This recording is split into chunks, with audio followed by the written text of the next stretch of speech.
My name's Tracii Guns, and here I am at Tapetown Studios. And the reason I'm here is to show off the new Baum guitars that are, I guess we call them import guitars. Very high quality, cool, sexy guitars from a company right here in Aarhus. So, they have a lot of pride, Danish pride, and I'm proud to be here to do this. So when this pandemic hit, was about 2 weeks after Oli, my son, was born, 11 months ago. And it completely changed my career. I actually benefited here because I got stuck here for 4.5 months. The airlines were changing my flights and everything. So I couldn't get back to the States, or we couldn't get back to the States easily. So we stayed and we raised our son.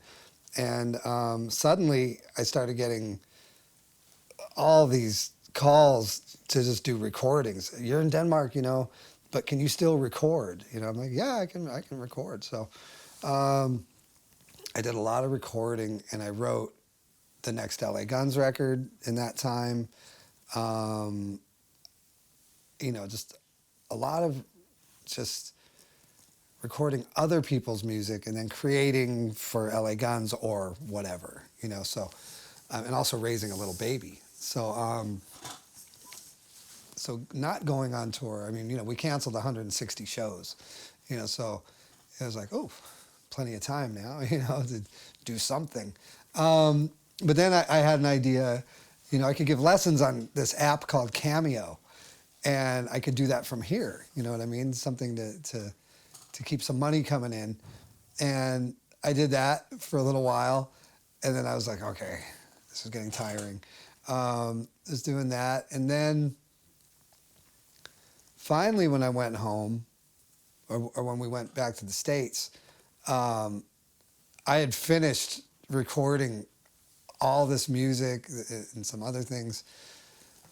And I just really ran out of creative juice. It's kind of like, and there's no reason to have any creative juice because I wrote and recorded all these things that aren't coming out yet, you know what I mean? So I didn't really have any desire or motivation, to create anything new.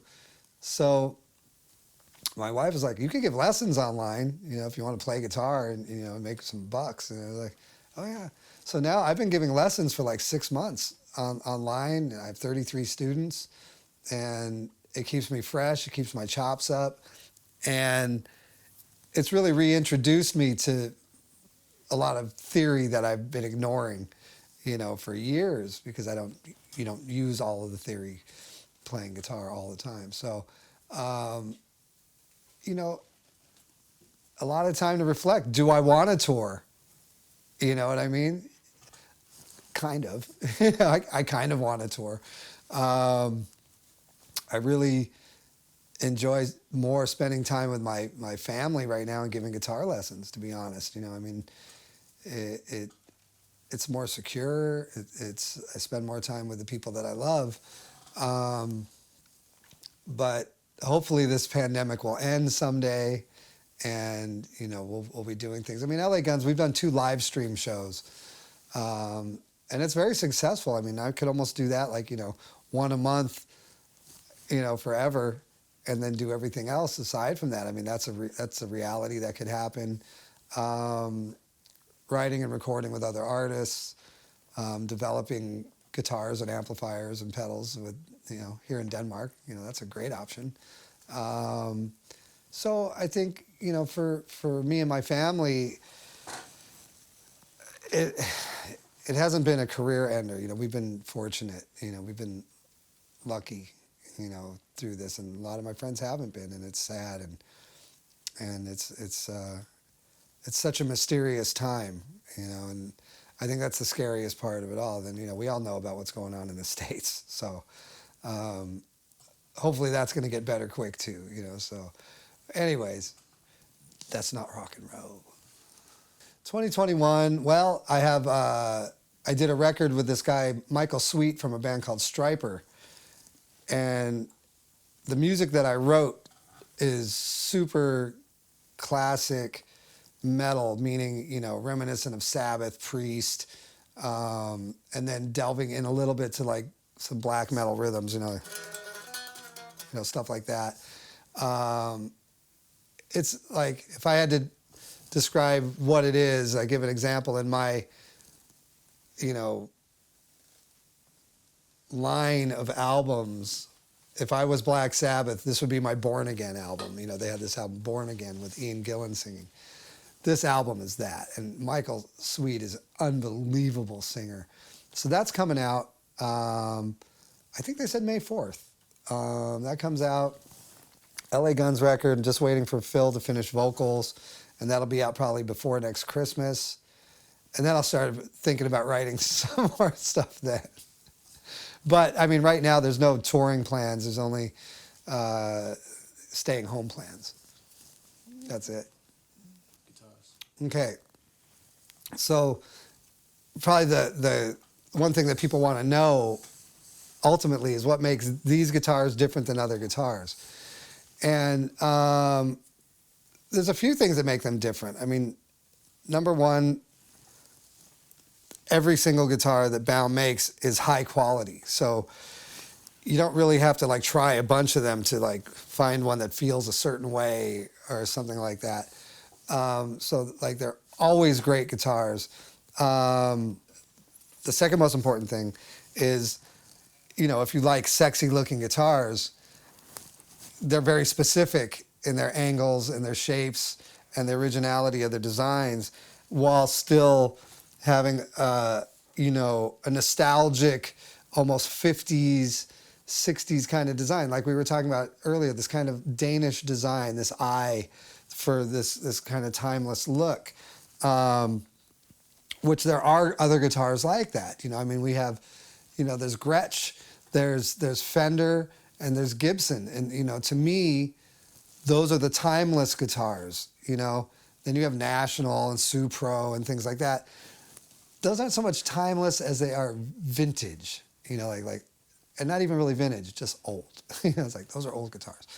And the Baum guitars, to me, really kind of take the timeless approach of classic, like, Gretsch, with reminiscent of Fender, rockabilly, rock and roll, Chris Isaak's kind of sound. When I look at the guitars, I instantly hear Chris Isaak's. So that's like my visual thing. I think of inspirational soundscaping, with these guitars, which makes it really unique, because I don't really look at a Gretsch rockabilly guitar with a Bigsby on it as a soundscape guitar. A lot of people do, but I don't. I just think, Gene Vincent. It's like, that's Gene Vincent. But these guitars, to me, are that perfect blend of classic, vintage, but I can still play hard rock. I feel comfortable playing hard rock on these guitars, And the other thing that's very specific about it, there's two things that are very specific that are different. These are custom pickups, and they only have Baum pickups, all the Baum guitars. And they really have their own sound. They're all Alnico magnets and things like that. And some are a little bit hotter than the others. And there's one set of mini humbuckers, which is a little bit hotter than even I normally play in my Les Paul and stuff like that. So there's really a range, a short range of like P90 style, the vintage low output single coil, and the mini humbuckers, the gold buckers. Okay, so those are very specific things. And then, but also the levitator roller bridge, especially when using a Bigsby vibrato, these bridges keep these guitars in tune, which this style of guitar, let's call it the Gretsch style of bridge, is normally a wood bridge, that slides and moves and does stuff, and they just don't stay in tune. The guitars that I have with Bigsby's are Les Pauls, and I have roller bridges, and I have a specific kind of nut that we have to use, and that grease stuff, and they stay in tune. But but you're not ever going to get a stock hollow body guitar with a Bigsby that's going to stay in tune right up. And these do. So those two things make them very unique and specific to this brand of guitars. So if you're a shredder head and you want to like, oh man, I got to check this guitar out, you know, and you're like, you know, wow, and dive bombing with the Bigsby and stuff, it stays in tune, you know. And this particular roller bridge really keeps the sound bright, because a lot of times the Bigsby bridge kind of kills the sustain, you know. And I've noticed all the guitars that I've used, the Baum guitars I've used with the Bigsby with this roller bridge, the levitator, I have sustain, you know. So those are very specific things. And I also, like I said earlier, they're sexy, and that's unique. That's it.